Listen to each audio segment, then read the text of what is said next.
Бајколент. Аудио бајки. Според заслугата.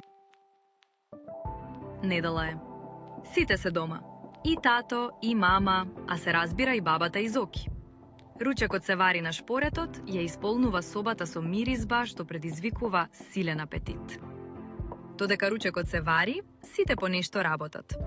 Тато, например, купи леп, го донесе дома и го исече на тенки парчиња. Мама направи салата од зелка и ја нареди масата за ручек.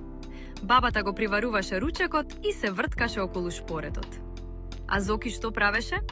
Се разбира, и тој се врткаше околу шпоретот. Но зошто? Јасно, тој само го подкреваше капакот на тенџерето во кое се вареше јадењето. Го подкреваше неколку пати, замирисуваше и длабоко вдишуваше од опојната миризба. И најпосле, ручекот стаса. Зоки прв си ги изми рацете и се разбира, исто така прв седна до масата. Но тогаш тато рече: "Чекајте сега, да видиме кој што заслужил за овој ручек." Бабата рече: "Јас го сготвив ручекот." "Заслужуваш јадење," заклучи таткото и турна на бабата полна чинија манџа со прекрасно парче месо. На Зоки му се наполни устата.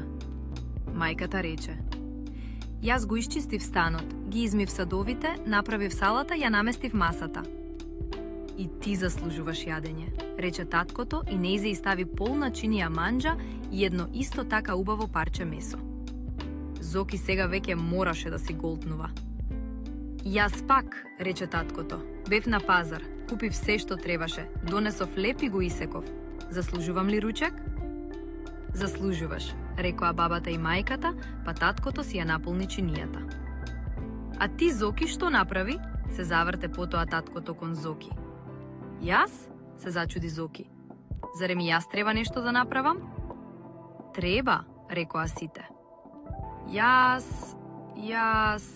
почна Зоки и уплашен дека вака како што пошол ништо не ќе добие за ручек, одненадеж се досети. "Јас го кревам капакот на тенџерето." "Капакот?" рече таткото. "Капакот?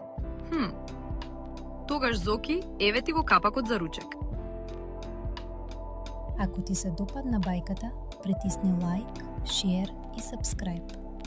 Се гледаме во следната бајка.